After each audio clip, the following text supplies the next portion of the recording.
Welcome to खोलो किताब। आज हम क्लास 6 की वर्कशीट नंबर 46 करेंगे विज्ञान की, जो 31 दिसंबर को आपको दी गई है। ये वर्कशीट हिंदी मीडियम वाले स्टूडेंट्स के लिए है। अगर आप इंग्लिश मीडियम के स्टूडेंट हैं तो यहाँ ऊपर आपको एक लिंक नज़र आ रहा होगा, उस पर क्लिक करके आप इंग्लिश में इस वर्कशीट को सॉल्व होते हुए देख सकते हैं। ऊपर यहाँ आप अपना नाम लिखेंगे, यहाँ कक्षा अध्यापक का नाम हो जाएगा। अगर आप चैनल पर नए हैं तो पहले चैनल को ज़रूर सब्सक्राइब कर दें और वीडियो पसंद आए तो लाइक एंड कमेंट करना न भूलें। चलिए देखते हैं क्या दिया हुआ इस कार्यपत्रक में हमें।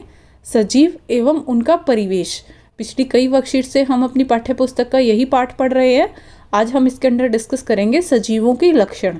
जो सजीव होते हैं उनकी क्या क्या क्वालिटीज़ होती हैं वो आपको सब बताई हुई हैं। कभी कभी सजीव और निर्जीव वस्तुओं में अंतर बताना कठिन हो जाता है। कैसे कठिन हो जाता है सजीव और निर्जीव वस्तुओं में अंतर बताना? कि कोई आपको ये कहे जो भी एक स्थान से दूसरे स्थान जा सकता है उसे हम कहेंगे सजीव, पर इसमें पौधे तो नहीं आ सकते, पौधे तो अपने स्थान को छोड़ के कहीं और नहीं जा सकते। या फिर जैसे कार हो गई, बस होगी, कोई भी व्हीकल होगा, वो भी एक स्थान से दूसरे स्थान तो जाते हैं, तो क्या इसका मतलब हम उन्हें सजीव कह देंगे? नहीं कहेंगे, वो तो निर्जीव होते हैं। या फिर कभी कभी निर्जीव वस्तुएं एक या एक से अधिक जीवित होने के लक्षण दर्शाते हैं, लेकिन सजीव रहने के लिए सजीवों के सभी लक्षणों का होना आवश्यक है।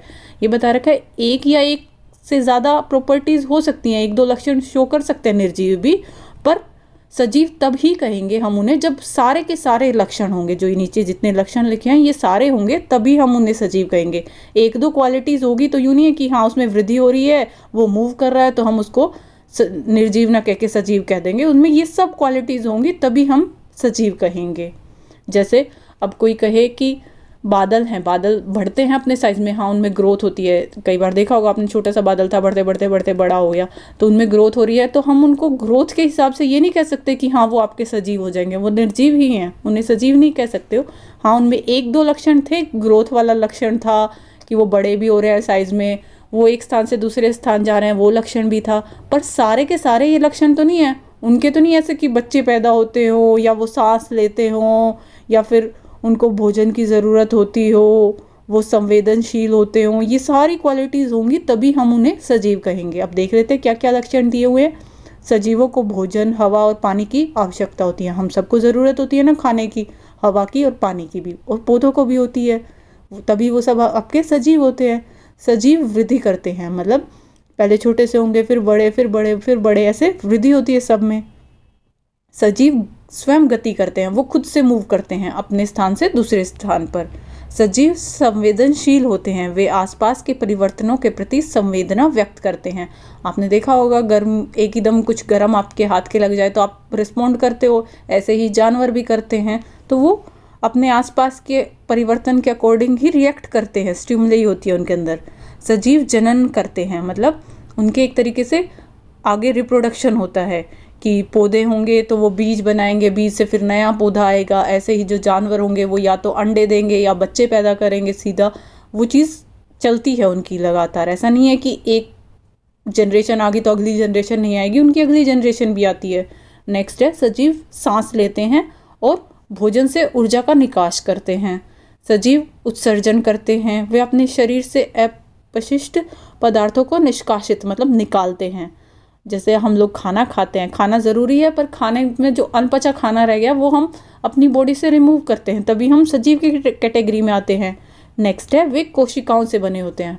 हमारी बॉडी होगी, प्लांट्स की बॉडी होगी या एनिमल्स की बॉडी होगी, वो सेल्स से बनी होती है, छोटे छोटे सेल्स से बनी होती है, कोशिकाओं से बनी होती है। ये सब लक्षण होंगे तो आप उसको क्या कहोगे? सजीव कहोगे। अब देख लेते क्या दिया हुआ है। अपने आसपास पाए जाने वाली वस्तुओं की एक सूची बनाइए और बताइए कि ये वस्तुएं सजीव हैं या निर्जीव। अब आपको आसपास आपके जो भी चीज़ें वस्तुएं नज़र आ रही हैं उनके यहाँ नाम लिखने हैं, फिर बताना है कि वो सजीव है या निर्जीव है, और आपको आपके उत्तर का कारण भी बताना है। अगर आपने सजीव कहा तो सजीव क्यों कहा, और निर्जीव कहा तो निर्जीव क्यों कहा। सजीव कब होगा? जब उसमें जो अभी जितने हमने लक्षण पढ़े हैं वो सभी लक्षण होंगे तो वो सजीव है, और अगर वो सारे के सारे लक्षण नहीं होंगे, हो सकता है एक दो हों पर सारे लक्षण नहीं होंगे, तो वो आपकी कौन सी कैटेगरी में आएंगे? निर्जीव में।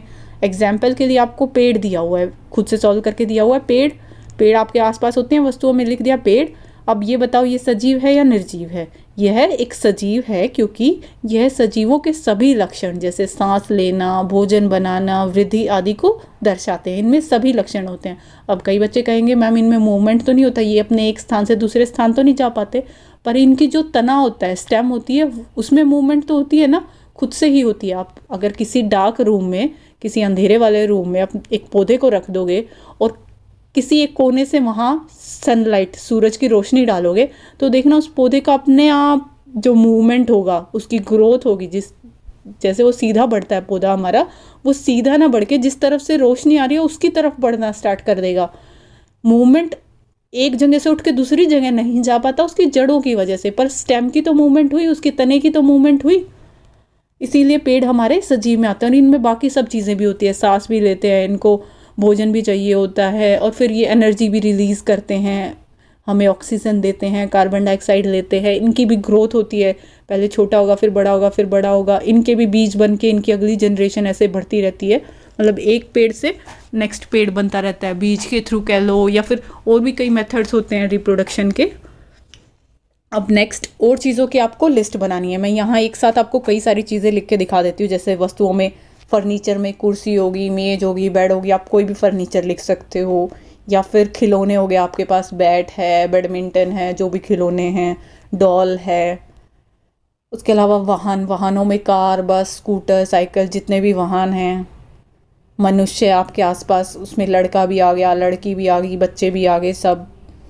जानवरों में कुत्ता, बिल्ली, शेर, हाथी, सारे एनिमल्स जितने भी होते हैं, या पक्षी, चिड़िया, कबूतर, तोता, जितने भी पक्षी हैं वो सब। अभी मैंने सबके नाम बता दिए जो आपके आसपास पाई जाने वाली वस्तुएं होती हैं। अब आपको बताना है ये सजीव हैं या निर्जीव। मैं ये तीनों जो ऊपर 3 लिखे हुए हैं, ये तीनों ध्यान से देखोगे तो ये सारे क्या है आपके, ये आपके निर्जीव हैं, सजीव तो नहीं है।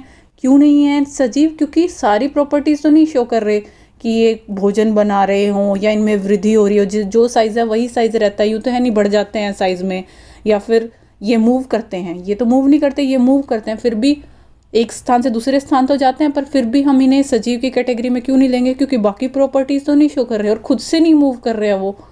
तो इसलिए इसके उत्तर में आप क्या लिखोगे? ये निर्जीव हैं। पहले तो यही बताया। और फिर क्यों हैं? क्योंकि ये सजीवों के सभी लक्षण, जितने लक्षण आपने इस वर्कशीट में पढ़े, वो सभी लक्षण, नाम लिख दिए सबके, आदि को नहीं दर्शाते हैं। इनमें ये सारे लक्षण नहीं होते, इसीलिए ये आपके निर्जीव हैं। और ये मनुष्य, जानवर, पक्षी, जितने भी आप नाम लिखना चाहो उनके नाम लिख सकते हो, ये सब आपके क्या हो जाएंगे? ये सजीव हैं। क्यों हैं?